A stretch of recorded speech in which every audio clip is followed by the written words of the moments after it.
ho afisinana, ho fanafody mahasitrana, ho fialokalofana ampiasainay olombelona ho haingony tany. Nomenao anay izao rehetra izao ho lova ho tanindrazana ahasambatra anay. Koa topazo-maso miantra, tsofi rano ireto, sationana masom-boly, ambolena ireto, izay entina eto anatrehanao. Visy dia visy izy ireo fa ny fatenana itrosa.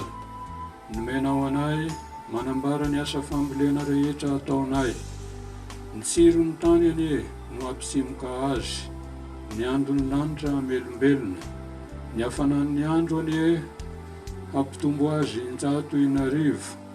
Ahitana fanafody mahasalama, vokatra mahavoky, ary indrindra hanananay tolotra apetraka eo amin'ny tongotry ny hotelinao.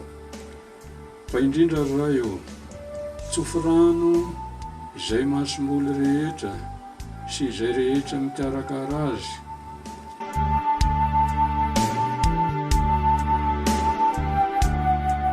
Voalohany miaraka amin'ny vahoaka be ohatr'izao tamin'ny taona 2000. Vao tsy ampiray volana izay nisy ny antso hoe misaotra be dia be monseigneur fa efa ampiasanay amin'ny fanaovana trano fiangonana sy sekoly ny hazo.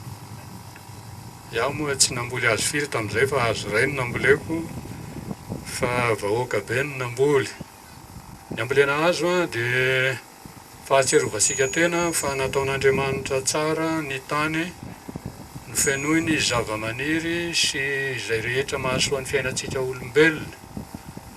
Dia tsy nohaitsika ny nitatana azy ka tao anatin'ny taona maro dia maro dia levona ary ho lasa tany karakaina tsy mahavelona intsony. Ianareo mpianatra indraindray mety mahita tantara fa misy olona tsy afaka mivelona ety ambonin'ny tany, dia voatery manao lavaka dia ny anaty lavaka no mipetraka, satria tsy misy hazo intsony azo atao trano, ary zara aza fa misy hazo azo atao kitay.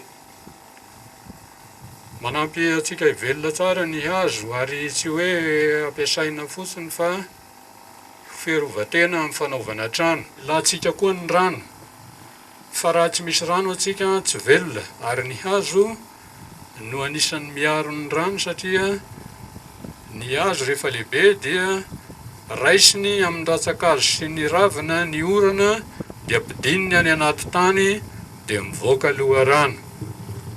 Noho izany mifameno ary mahavelona ainantsika koa ny rano.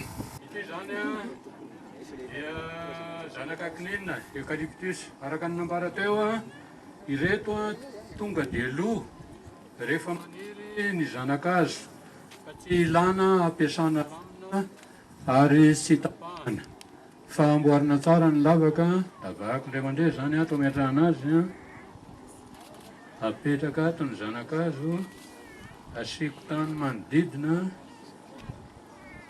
dia totitra ao legenina fotsifotsy, sindriko tsara, hahazo tany tsara, dia maniry afaka 10-20 taona anaovako trano tompoko.